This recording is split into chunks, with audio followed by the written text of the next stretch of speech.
Everyone. I am so excited to be here today. We are diving deep into ads and talking about self-promotion. I am Dr. Stephanie Thrower. I am a psychologist and I'm also an AI coach. And every time I say AI coach, I'm like, is that really what I do?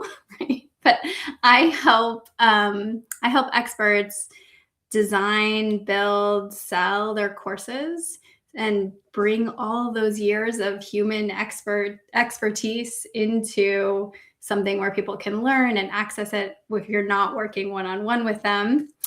And today we have an expert in a lot of things, but very much in marketing, right? And Andy Franco he's a fractional CMO and an AI systems expert. We're going to talk about some of that relationship today. And he has spent 20 plus years leading marketing strategy and turning ad spend into revenue. As a fractional CMO, he now layers AI into every system he builds, giving established businesses senior marketing leadership and execution under one roof. Welcome, Andy. Thank you. Thank you so much for having me. It's a pleasure to be here. I'm so excited. This is our new format. I've been doing Facebook Lives for a while. Yeah. But I've just started doing more interviews, which I am loving a lot more than just being with myself. But Substack Live is new for me, and I've been also loving it. So is this the first time you've been in this live setting? Yeah, I've done plenty of podcast episodes and other things, but I've never done a Substack Live. When you told me about it, it was brand new to me. Yeah, it's cool. I mean, it's definitely like I've been thinking about the difference of being live versus like a recorded podcast where you're not kind of on the spot. And I think this brings a different energy of like, what's going to happen? Right. Try not to fumble too much over my own words. Yeah, it'd be perfect. But I actually think it's like cool because I think fresh stuff comes sometimes when you're on the spot. Got a little bit of adrenaline going, just a tiny dose, right? Yeah. So today we're going to talk about ads, but a little bit the psychology underneath it. And so a lot of people that I work with would like the ads to just be done when they're sleeping. They don't even have to think about the ads. They don't really, even the self-promotion. Like, it's like, I don't know if I want to and the way I was socialized was actually, you might not be as successful if you knew how to if you were very like blatantly self-promoting. Mm-hmm. Like in psychology, when I would go on interviews as a trainee, I would have to attach myself to like the kinds of trainings I did or the institutions I was in. I had to be really like kind of slide in what I was good at. And then in this space, it feels really confronting to jump right in. And so it reminds me of the Meatloaf song, I will do anything. I will do anything for my business, but I won't do ads. And so for you, when you're working with people, like what do you see when that's happening, where people are just wanting to avoid it, wanting to hand it off, wanting you to do it all? Yeah, I think you bring up a really good point, right? There's levels to this, right? It's one thing to actually have a business and feel you are proficient enough to actually put yourself out there into the world. And then it's a whole other thing to actually then start promoting that, right? Whether it's creating content or whether it's doing social media. And then there is something about doing ads or doing paid ads that I think to some people, I don't want to say the word slimy, but feels forced. I do think that there is a connotation that it can come across as feeling overly salesy. I think a lot of people have picture like the car salesman, and car salesmen don't usually have a great reputation. But I think the truth behind that though is that if you are doing, whether it's social media, like organic social media, or content creation, whether it's a blog or a podcast or even ads, if you do it in a way that is coming from wanting to serve your community or wanting to provide value to your community or resources that they potentially wouldn't have, it's, you can do it in ways that I think that come across as much more ethical and much more in alignment with, again, who you are and what you believe in. So I think it's a fine line, and I think a lot of people don't know how to actually, do that dance. Well, yeah, and I think it's I think maybe the history of advertising and the way that we're taught about it, it just feels maybe just manipulative, Sure. right? Sure.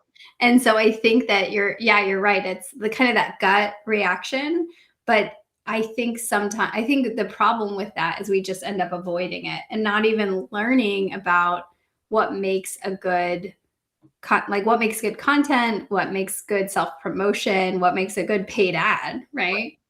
And Right. yeah, Yeah, I think a lot of people, or a lot of businesses in general, overthink it, right? I think it's really not. It's really, I think, and I'd say I'd even pull it back to another level of that. It's a lot of business owners aren't really clear on their offer or what they would actually be putting out, right? So, how do I create an ad or promotional material, whether it's organic or whether it's paid, if I don't have a clear understanding of what my offer is, or let alone what my audience wants, right? And so that part in itself is, I think, a big part where a lot of business owners struggle.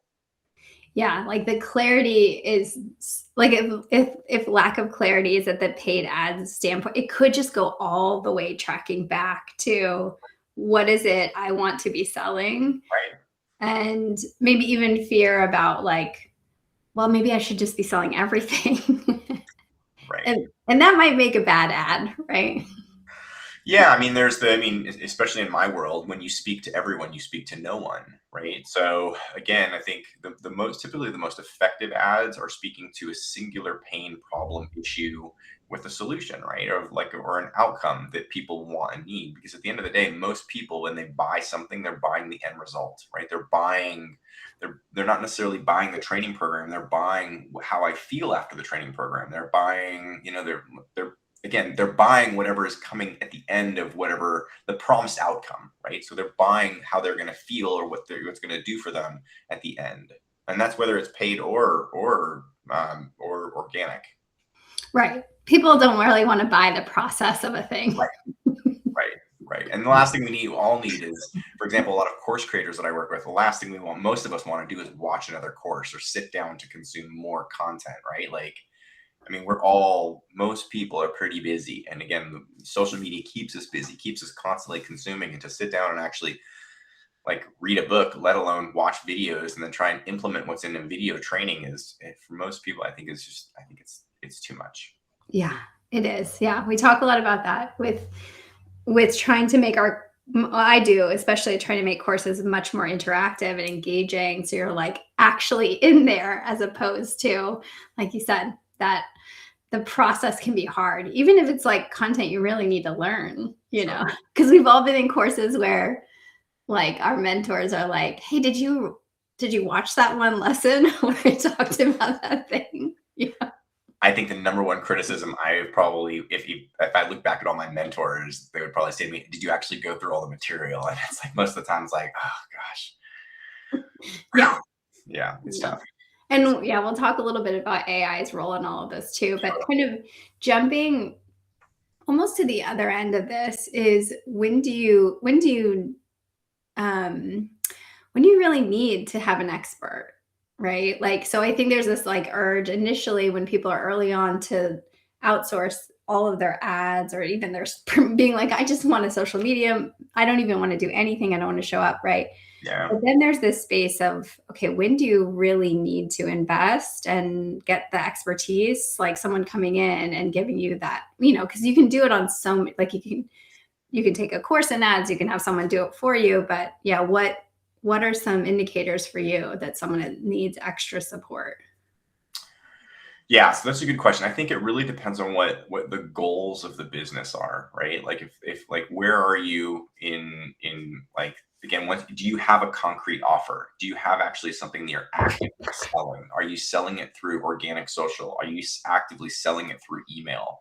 I think once you've kind of done those two things and you've started to exhaust your audiences, whether they're on organic social or email, then it's probably time to start looking at ads.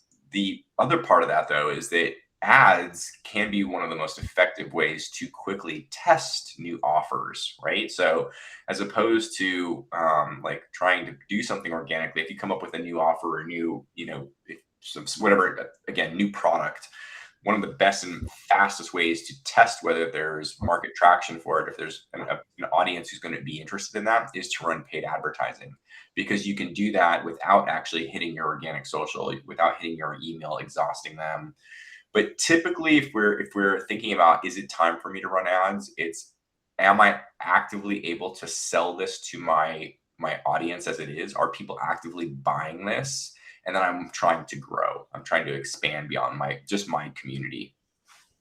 Totally. Yeah. So, and for some people that I work with, some of the terms in the marketing space can feel so jargony, which is, I think it's so funny coming from like my psychology space, because we just have loads of jargon we can we can talk about. But yeah, I think it's a different language. So even talking about what does organic marketing actually mean, because it sounds very luxurious, but it's actually not. It's pretty nitty gritty. So yeah, can you define that for us quickly? Yeah. So organic marketing or organic social media is going to be anything that you're doing that you're just placing on your Facebook or your Instagram or your TikTok, just any content that you're creating and that you're just setting out into the world with no expectation of what comes back, right? So when that shifts, and you're doing paid ads, you're actually, whoa,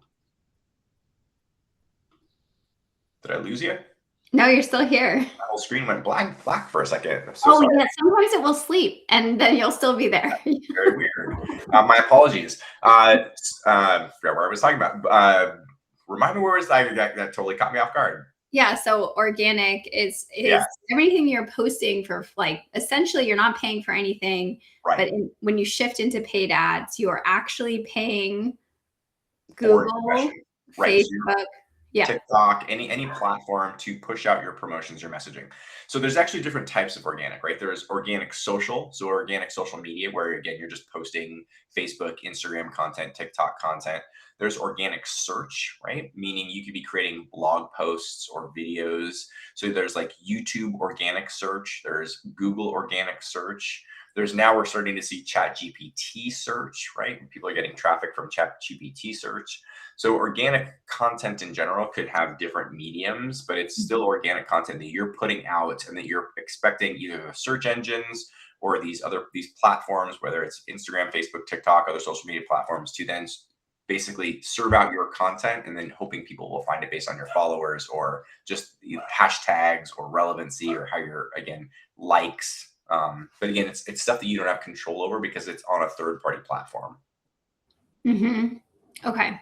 That framework, I think it's actually going to be pretty helpful for people, just defining some of the concepts. Sure. Because as we even start to think about, I've taken a few courses on setting up meta ads, right? Mm-hmm. Haven't even dove into like Google in that space, which feels even more complicated in some ways. Yeah. But yeah, when you log in, it's, I think on some level, I feel like there's a mixture of being like, this is very straightforward, but I'm like, there's so many options to make mistakes. So having definitions there really, because it can feel like I'm actually like at a car mechanic trying to be like, yes, well, this flabber give and this divvy, whopper doesn't work. You need a new one, Yeah, and I would say that especially in the last couple of years, the back ends of things like Google ads and Facebook ads or meta ads have gotten more and more complicated, and they've really become advanced pieces of software, right? Just like I log into my QuickBooks and I have no idea what I'm looking at. I'm not an accountant, and the time it would take me to figure all that out, it's not worth it for me to figure out. It's better for me to hire someone or let my accountant do it. Like, that's how it feels to me. Like, I feel like when I log on to other things and I'm just overwhelmed, that's really how sophisticated, these ad platforms have gotten. Yeah. Yeah. And I think it's not even, I think this is probably true for QuickBooks, right? But like when there's theory embedded into why, like Sure. why you would select a certain thing, right? And it's not just like all the buttons. It's like knowing why you would use. Retargeting sounds like a very silly thing because it's not very complicated, but it sounds complicated for me to understand algorithm, like in the software, how it happens, right? Sure, sure. Yeah. Yeah. I mean, again, and I would say that the nuanced part of this is that so much of running ads is an art form as opposed to an exact science, right? And because it's always changing, and because the way either Meta or Facebook serves out the ads, or how your ad is shown, it's always changing. It's literally like a living, moving, breathing thing you have to constantly adapt to. So it's not for the faint of heart. And I, it's, and again, I'm sure this is going to end up being a question. It's something that I think business owners need to understand enough to be competent, but ideally you're not in the back ends of Facebook Business Manager or Ads Manager, and you're not in Google AdWords on your own, right? Like it's just, it's like trying to figure out how to, fix your car when these new modern cars, you lift up the engine, you're like, I don't even know what I'm looking at, right? Like this is Right. Yeah, I didn't know what I was looking at before, and now we're like even. sure. Yeah, it's on another level, right? Like Yeah, I mean, it's such a good point, though. I think what ends up happening for people too is they invest a lot in their businesses, and they might be at a point of success, um, and then they hand over ads to someone else, and it's very easy to be taken advantage of in yeah, that space. And is like the metaphor of car mechanics is really good here. yeah, And so what you're describing too is this piece of like, at what level is it helpful for you to responsibly understand what you should be seeing, what you should be right. looking for, right? Yeah, And I think we'll kind of get a little bit more into that. I sure. think before we do, like, a lot of us might want to, just because we're very busy, we might want to skip the organic stuff, Mhm. right? The work that comes into doing what you got to do to figure out what works. And so, absolutely having clarity around your offer, around who you are as a business person is really important. But what does organic do for us? What does good organic do for us when we jump into the ad space? Sure, that's a great question. So having at least a foundation of some good organic gives you at least a foundation of content for people once they reach your Facebook page, your Instagram account, to see that you are a real entity, to see that you have subject matter expertise, to see that you are someone that they can know, like, and trust, right? It gives you an opportunity to put your message out, to have people hear your voice, to understand your style, your methodology, your mechanisms, and to really feel, at least again, that you're somebody that they potentially want to do business with. Yeah. Well, and I think the way that you're talking about it, like, it really challenges the narrative of post consistently for the algorithm, Mhm. right? And that, to me, that feels very much about your success metrics in, I don't know, popularity, as opposed to like assuming that your real audience is out there and seeing how people respond, right? It becomes less focused on the algorithm stuff and Yeah. more, or on like the platform success versus the like being consistent helps me understand what clicks for people, and helps me test. I don't know. Do you agree? Well, okay, so I have a lot of thoughts about this. Good. I think it's very easy to get consumed with vanity metrics, right? Like, so if it's easy to get consumed with views or likes or comments or shares, but if the people who are viewing, liking, commenting, sharing aren't your target audience, then none of that stuff matters, right? Like, I would rather have 100 people who are my exact target audience than 10,000 who are just random looky loos, right? And so that's really important, right? You can be extremely successful with 100 really targeted people if, again, they're the people who are potentially your ideal customer. How do you again comb through that is difficult. But with ads, one of the things with ads you can do is you can actually target your target market, right? If you have a good idea of who your avatar is, I can specifically run ads and make sure that my potential avatar sees those ads. So I'll give you just an example. let's say I am again, I'm just pulling things out of thin air here. Let's say I am a psychologist primarily working with women that are in their, let's see, mid 30s who are going through perimenopause, right, and dealing with all the issues along. Yes, that's me. Yeah, no, I'm kidding. And so you could go into ads and you could specifically target women within a specific age range who have children, right? Whether they have children or don't have children, but then you could create ads or content or copy that speaks directly to that avatar with solutions for that avatar, right? And then you understand and you make sure that your ads are only being seen by that specific demographic. That is what you cannot do with organic social, right? At the end of the day, you're putting content out there, but you don't have any control who sees it when you're putting out just regular organic content. Mm-hmm. Yeah, it's like I think there's this our draw into the vanity metrics is really interesting about I don't know, I think how we can kind of be allured into thinking about fame and its importance, right? Like fame matters. It really helps if you're a celebrity and you want to sell tequila, right? Like, like being well known really does help, right? But like once people try the tequila and it's really bad, Sure. we might be in a different place, right? Yeah. And so, yeah, I think that I think, I think our attention can really get drawn into that space of how many likes, rather than going back in and like, how do I keep engaging people in the comments? Because like, I want to know why they were interested in this thing, or I want to actually develop some, like last week we talked with Angelina about building a school community and what it's like to kind of hold the, to start the conversations, to hold the group. Sure. And I think when our marketing can be an extension of that, rather than just like seeing if our marketing does well, like those feel like different things, right? Being like, I just want an ad that people like versus I want this to like be gathering my audience so I really know what they want, or I know that this is a product that's going to solve a problem, right? Sure. Yeah.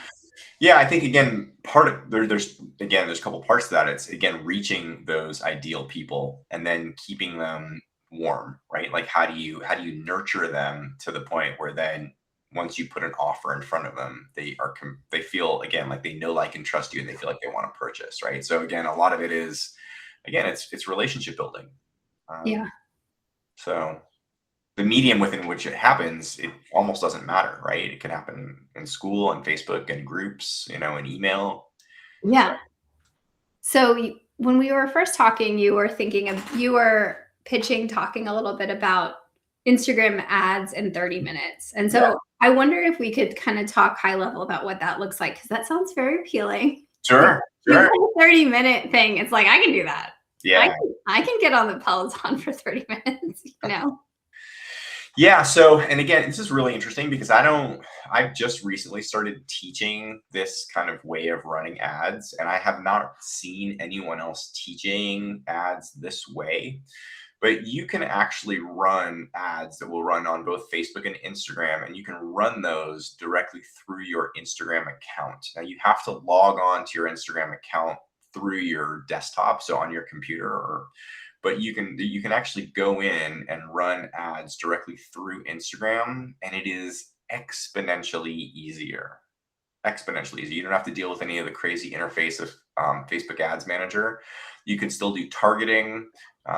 There are a lot more limitations in terms of what you can do, but there are limitations in good ways and bad ways, right? So there's not all the shiny bells and whistles, but it is incredibly an effective way of actually running ads. I was actually speaking to someone.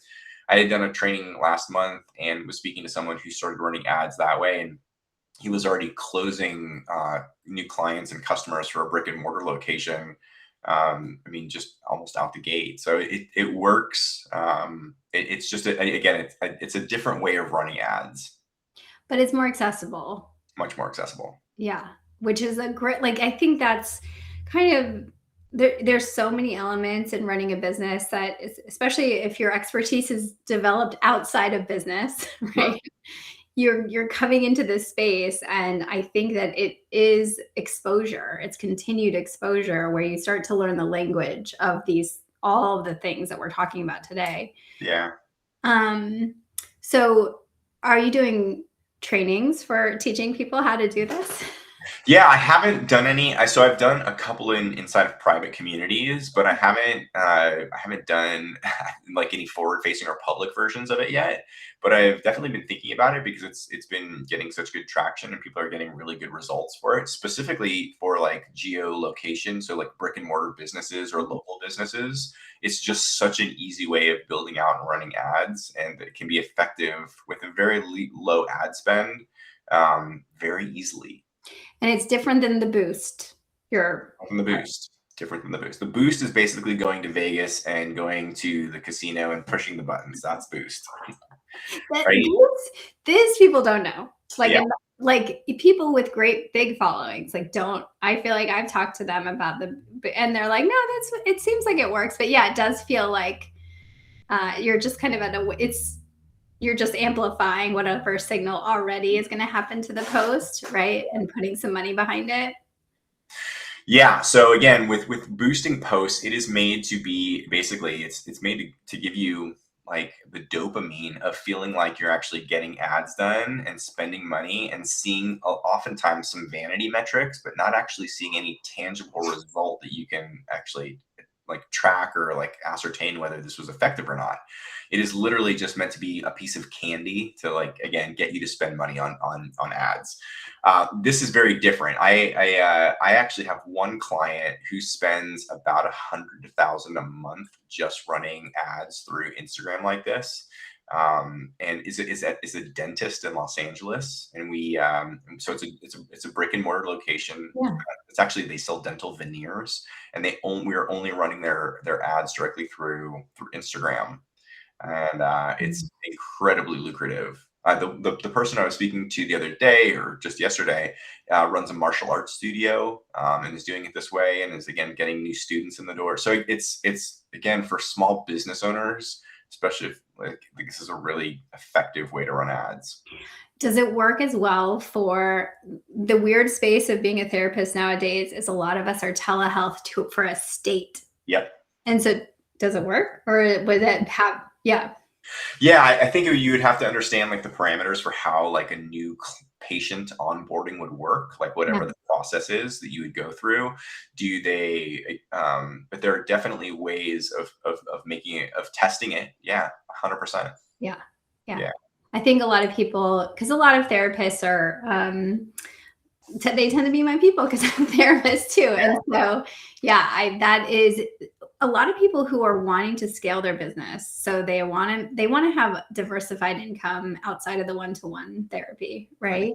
Because it just like long-term is such a great setup for burnout. And most people want to continue offering therapy at some point.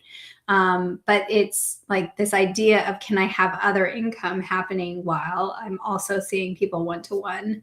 Yeah. And I find that when people are wanting to diversify income with courses or whatever they're doing, they also are shoring up their therapy business, right?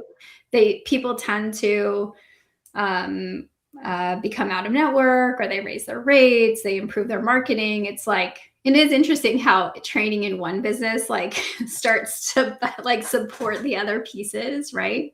But I do think, yeah, so they're almost simultaneously thinking like, okay, what other things could I have? Because I know my therapy business works, Mm-hmm. right? And it would be nice to know that I have a certain number of people coming in that are interested. Yeah. And I could see this kind of ad being really helpful, right? I think so too. I think, Yeah. again, I have only seen this work. I've not seen it not work yet. I get so often, I think, again, as we come a full circle back to, it really is contingent on your offer, right? And creating offers for specific people, right? So in this specific case, I would want to understand who I was really targeting and then I would want to run ads that speak to that person, right? Based on where they're at and what they're looking to achieve. But I 100% think you could probably almost guarantee get patients doing it this way. Well, that's amazing. Yeah. So we're not going to like learn that today, but I do think, unless we really don't want to talk about anything else, but I will, at the end of this, we'll have I don't know I don't know when you're going to be available to do this training, but I think you should offer it. And Sure. so we will have a link at one point with updates of when this training is, because I also want to be there to see it. Um, yeah, does that sound good? Yeah, I'm happy to do it. Putting Yeah, you on the spot. I seem to be doing it more and more lately because it seems to be pretty effective. Well, I think, yeah, having something that's simple and effective is, I don't know, does it exist that much? Right. Not often. Yeah. Yeah. Yeah. Just like as someone who does the work I do, and then as also a parent, I'm like, does that, I don't know. I know. I don't know if that makes I'm right sense. there with you. Okay, so we talked in our chat, we talked a little bit about some technical things. Mhm. So kind of continuing the idea of helping you define some of this language for us. So you talked about reporting, tracking, and attribution as important things for us to learn about. And I think that's like the language, once it starts to be like not understandable, we disengage. So can you tell me a little bit about why it's important to understand these things and what it is? Yeah, so I mean, it's pretty basic. So tracking, reporting, attribution at the end of the day means if I'm spending money, whether it's dollars out of my pocket or sweat equity, whether I'm creating social content, I need to have a way to actually understand whether what I'm doing is worth the time. Is the juice worth the squeeze, right? Like, am I putting in time and energy, effort, money, and am I getting a return for this in any way, shape, or form, right? And so understanding like where your new business is coming or any business is coming from, who's seeing your content, is this your targeted people? We need to understand or at least have some idea of is what I'm doing creating an output, right, or an outcome. So for example, when we push our boost button on social or on a paid ad, right, on just a boost, we often have no understanding or context of like what happens after that, right? So there's no way of measuring that typically. So we need to, whatever we put stuff out there, have an understanding of actually is this doing anything for me, right? So if I'm running ads, am I getting people to visit my website? Am I getting people to start messenger chats with me? Like those are tangible things that I can measure, right? Those are things that are outcomes that I can measure. So in order to do that, like on your website, you need to have tracking. You need to either have something like Google Analytics, or you need to have some sort of website analytics, measuring and looking at the traffic that's coming to your website. If it's your social followings, we need to know like, are there people messaging me? Are there people reaching out or commenting on my posts that actually I can actually have conversations with? Those little things are tangible outcomes from our output that we can measure, and keeping track of those things is incredibly important. Yeah. Well, and this is where I think it's a good spot for AI to come in the conversation too, because I noticed. So I like when I did the training on how to set up Facebook ads. I also just screenshotted everything and sent it to ChatGPT, which was for the most part useful. It's and when I mean I remember, I think I used a custom GPT that was like trained specifically, which I'm like, when are those going to go away? Yep. They can be extremely useful. Um, but I didn't know what to do with the data. And so I didn't even know if what I was seeing was like good or not once I started to publish and try them. Yeah. So tell me, well, and I think there's so many areas where AI can come in too. Sure. Yeah. So how are you using AI? So that is like opening Pandora's box. I was literally just using AI to go into my QuickBooks and make sure that my QuickBooks account is like configured correctly, right? Like, I mean, Oh, I use it for all sorts of things. I took a 2.5 week trip to Spain, and I used AI to do all my research of Spain also, and to help me book my airline ticket. So I use it for everything. But I do use it a tremendous amount when I'm analyzing clients' reporting in there. So I look at how I'll feed it in data, or like reports of like ads for a month, email deliverability for a month, sales for a month. I'll put it in and I'll have it analyze actually what's taking place within the business and then what are the areas of opportunity. I use AI for things like content creation, like writing ad copy, creating ad images, creative, for doing research in terms of topics we should be posting that are relevant to the market. I use it for competitive intel to look at what my competitors are doing and help me come up with ideas, offers, creatives based on what competitors are doing. I I mean, I'm just giving you a brain dump of all the things that Oh I yeah, use. it's Or good. I have scheduled tasks that run every day that are attached to my email, my Slack, my calendar, and gives me every morning a daily update on all the things that I achieved the day before and the things I need to get done that day. I have I have another scheduled report that pulls all of my meetings, like my Fathom meetings or my recorded meetings from Zoom, and it gives me a breakdown every day of all my previous meetings and put them into respective folders.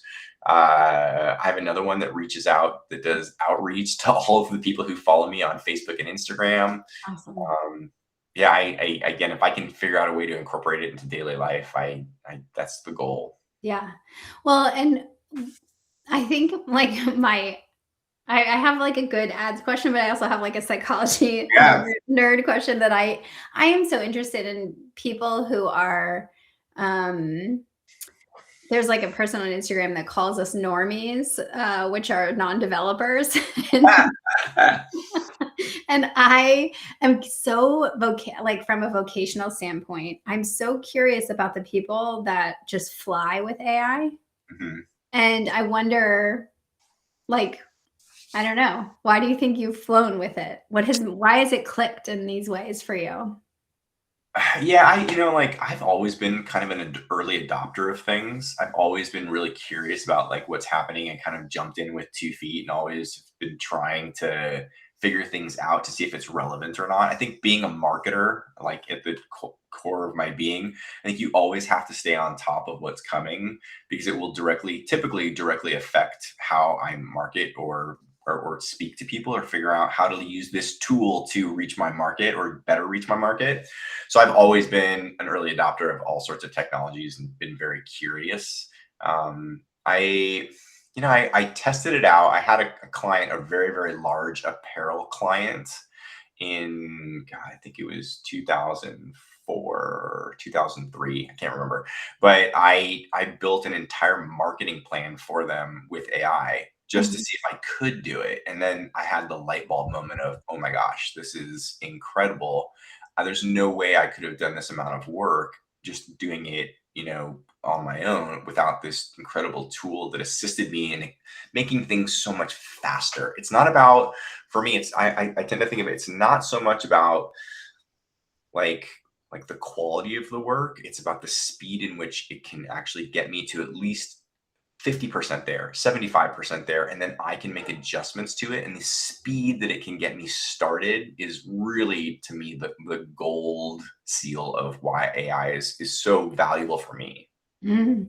Well, and I think when you were talking about using AI to analyze data from your clients, I was thinking about how powerful you in combination to those reports are, right? So like when I do career assessments where I did them before having AI. It was like paper pencil assessments, Right. right? And Yeah.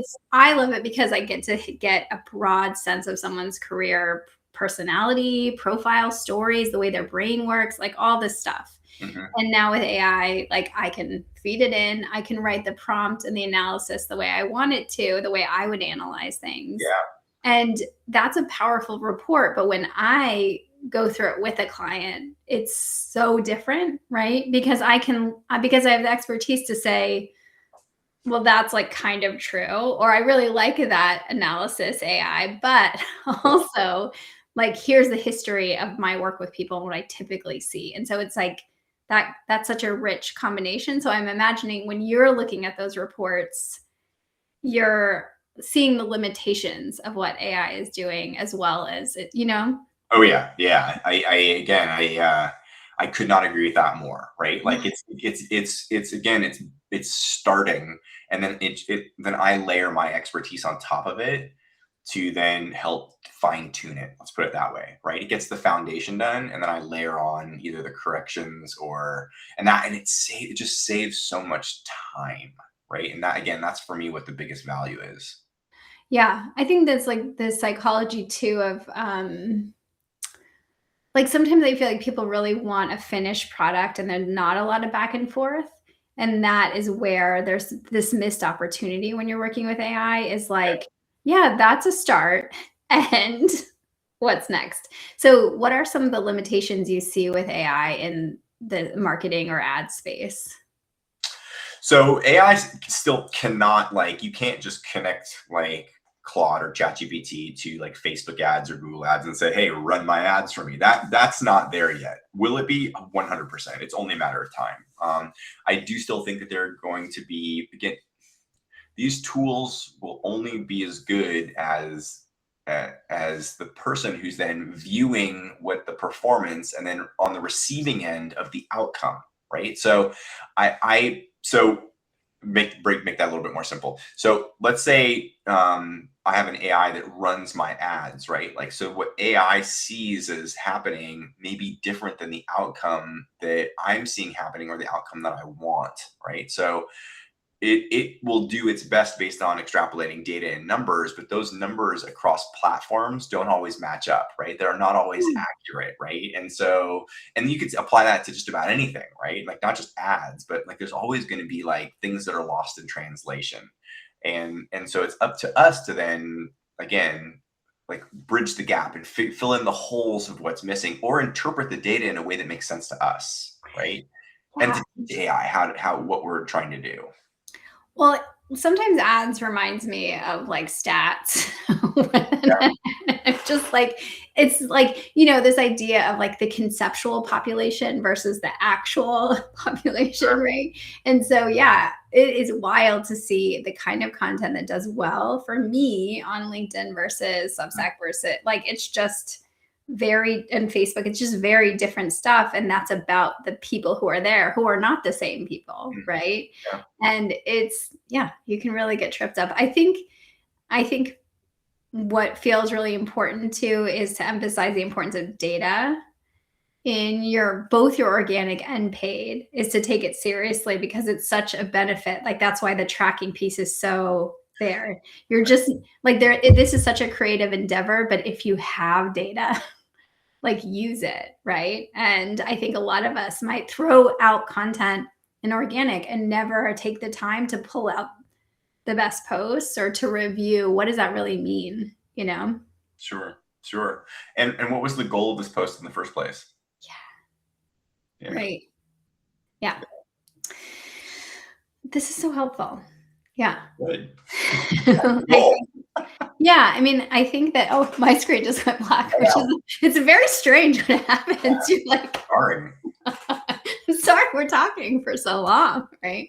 Yeah, so if you were to give people some advice for who are like wanting to they want to learn more about ads and maybe they want to learn how to run it themselves or they want to get someone's help. Mhm. Like, what are some pieces of advice that you have? Because those are kind of different people, right? But yeah. Yeah, it's such a good question, and it's hard for me to give like a really straight answer.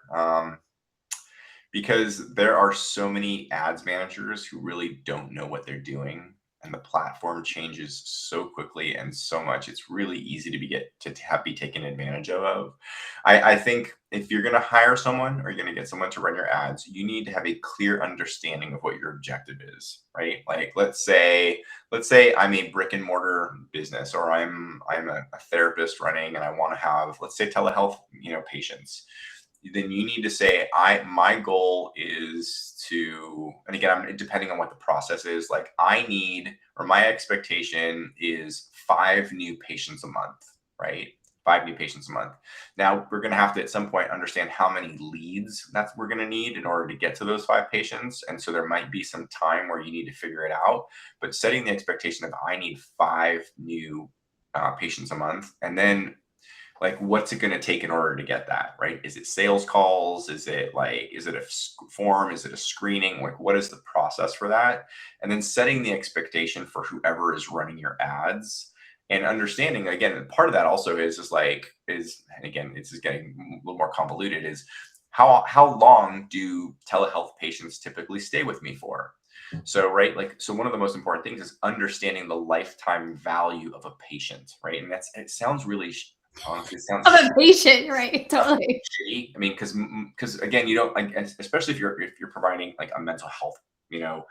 you do need to understand what you can afford to spend in order to acquire a new patient, right? And I would say the same thing to any of my clients. You need to understand, how much can I afford to spend on to acquire a new patient if I'm going to run ads, to then know on the back end I can actually make money, because I have to survive. Like, I'm not running a charity here, right? Like, Totally.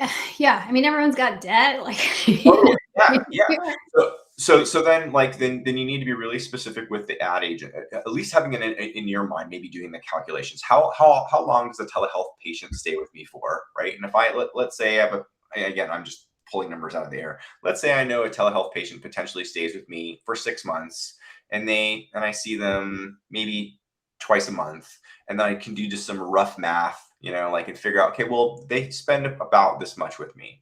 So then you have an idea of what the value of that patient is, right? And then, so when you're running ads, you can come up with, say, okay, I need 5 new patients a month, and I'm willing to spend up to $100 to acquire a new patient. Again, I'm just pulling numbers out of the air, right? Knowing that I'm going to make up for it. Does that make sense? Yeah. And is there like a standard cost per acquisition or whatever? Yeah, so there's not every single, like, every demographic is going to be different. I mean, every business, but again, you just need to start being the biggest thing I can say is, you want to be an informed consumer, right? So if you're going to hire someone to run your ads, you at least need to have a baseline of, I need this, I'm willing to pay up to this for a new patient, right? And then you give them, then that's the directive. And if they can't meet that threshold, then at least you have an understanding that, okay, either this person's not working, or I'm not getting the outcome based on what I'm paying, right? So it's more technical than that, but you need to at least have an understanding of what you can afford to pay to acquire a new patient. Totally. Yeah. Well, I'm gonna Michael Scott it and like put my foot in the scanner thing when I'm Yeah. in the office. Yeah. But so I created the Pocket Course Lab, Okay. and I was like, okay, I think this is something I could run ads for, because it's a Claude skill focused course that takes them through the process of creating courses, like a pocket course, a small Okay. one. Sure. And so, yeah, I was like, okay, I'm gonna do ads, but I like basically built it and then was like, I'm gonna do ads, right? Missed the whole organic marketing part. Even though I have like a fair amount of organic marketing, I think the more I analyze my content, the more I don't even talk about my products. Like, this is like a thing, right? So I wondered for you, like, that's a space where it's a course that's, let's say it's like $67, and it's a one-time thing, and it's kind of like you're hoping it to be someone that wants to work with me longer or whatever. Mhm. That's Yeah. so how does that model look in terms of thinking about your clients, right? Like, Yeah, so we can get as technical as you want, right? So, like, I'll just throw out based on some of the info you've already given yeah. me.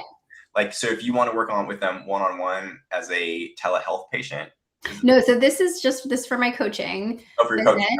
Yeah. Okay. So it teaches someone how to create a mini course, Okay. basically a pocket Yep. course. And it's 4 modules. It's got AI in it and workbooks. And so, yeah. And this is specifically for psychologists, or is it for It's anyone? it's for any expert that wants to create. Yeah. I mean, I kind of speak to the experience of being like a human expert, Okay. but Yep. So my first question is, were you able to sell it at all? yes. Okay. And do you Like know who? 2, 3, yeah. Okay, great. That's great. Yeah. So then the question is I would want to then learn a little bit more about who specifically was buying it, like, who did it resonate with, right? Like, what is their profession? What is their understanding? What is their background? And then there's a couple different ways you could go with it, because just having a pocket course creation is a little generic. I actually might want to be a little bit more specific and actually say, hey, this is specifically designed for, or even though it could be designed for anybody, but I would want to target one specific demographic to at least test. And then again, this is actually, what I was saying, like ads could be really good for testing out new products, right? You could create multiple different ads and multiple different targeting for different like types of experts. And you could run ads to see if you could generate sales to any of those specific people. So I did run an ad. It was, uh-oh, my power just went out. Oh, no. Or no. Oh my gosh, it wasn't my power. I have grow lights on for my plants. It just went out. Okay, cool. Okay, so I did 5 creatives. Okay. I did 2 stills, 1 video that was like a walkthrough of what the course looked like. And I forget, maybe another like just a talking head one. And then the thing that outperformed everything was the 5th one, which was I asked Claude to make a to-do notes, the notes app. You can stick it out here. And I asked it to make it, which it looked great. It was basically like different entries along the way of like, do the course, and then like in the top note, it had like everything done and like course complete. So it was really getting at people who had like wanted to do a course their whole life, and this marketed like, hey, you don't have to build this long thing, you can build something small. Yeah. And 4 people it got into their checkout. So that's like a thing, right? They moved in, but nobody purchased it. So in some ways it probably was successful for it to be like fully cold, but I analyzed it and that image is very small. It's hard to see all the content in it, but yeah, that's the data I have. Yeah, and again, like there's so much detail we could get in, like dissecting an offer, whether it's like the ads, the copy, the creative, like what happens on the sales page, like what happens on the transactional experience, like button color, copy on the, like there's so many different things. And so the number one thing is that, again, can you sell it, or has it sold organically, or has it sold through your email? And then once those are usually good indications of if it'll sell, because if it'll sell to the people who know you, then ideally, hopefully it'll sell to the people who don't know you if it's compelling enough.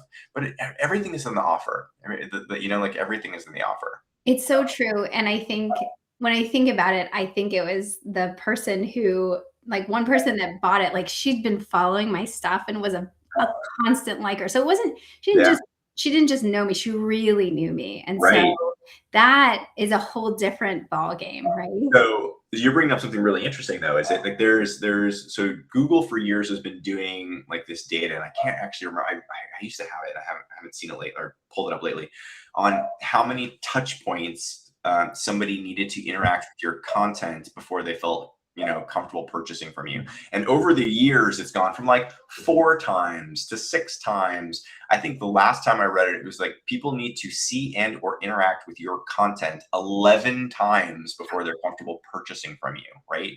So that means they need to be like really be drinking the Kool-Aid before they want to purchase with you or purchase from you. So again, organic social, getting in front of people with value-based content, like anything that's informational. Like I really find that like so often we overthink like what we should be sharing or putting on social media.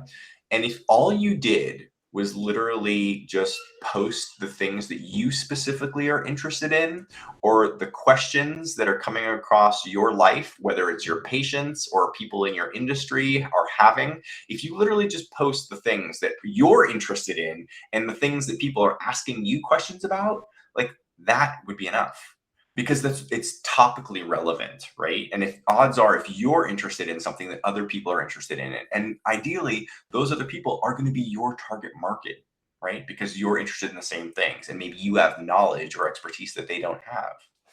Yeah, I think you're right. I think we can overcomplicate and kind of overperform, and I think part of it too is like not understanding the depth of people who are very successful or have all the vanity metrics of the world. Sometimes they make it look so easy, the progress that they got to that point. you Yeah. know? Practice. It takes practice. They all started doing terrible, right? Like, and No. they got good at it. I know. It's wild. Yeah. Yeah. Well, this has been so awesome. And I said with Angelina, I was like, if someone watches this whole thing, like it's a gift. They're giving us so much attention, right? That's amazing. But yeah, I hope we can follow up with information about this training. Sure. Yeah. Give And like, them motivation to do it again.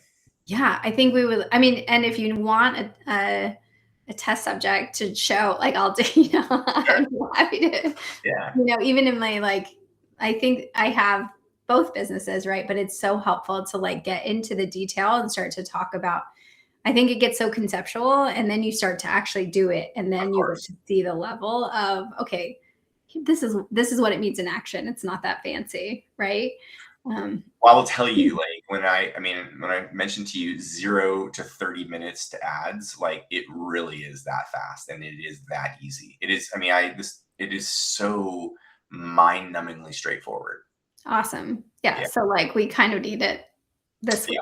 week. Yeah. Yeah. I'm happy to do it. It's actually really fun because it's almost too easy. Awesome. Yeah. Yeah, we need that. And yeah, do you want to share where people can find you if they are ready to work with you or follow up, or we can just put the information in the interview too. Yeah, either way, you put in an interview. I run a company, and my ad agency is called Live Surge, LiveSurge. So you can find me there. I'm also on the socials, but yeah, I'm around. I'm Andy Franco. I'm usually the only one that comes up when you search me. So Yeah, yeah. This is so fantastic. I feel more ready to jump into it, and I feel like that's kind of like the theme is you just got to get into it. yes, yeah, There's no amount of perfect knowledge or yeah, even creatives or like perfect anything that's going to help you understand what you need. You have to get into it. yeah. And just last note, like when you say getting into it, like I find that the easiest things to get into, or at least start posting about or talking about, if it's social, are the things that you are genuinely personally interested in, because it's not pulling teeth. If it's something that I care about and I'm having fun with, it's probably going to come much more natural. Yeah, I know. It's funny, like now that I've been doing interviews, I'm like, look, it's so easy to write content. It's so like it's just so I don't know. It changes everything. So Yes, very true. Very true. awesome. Thank you so much. My pleasure. Thank you for having me. Yeah. Take good care. You Bye. too. Bye bye.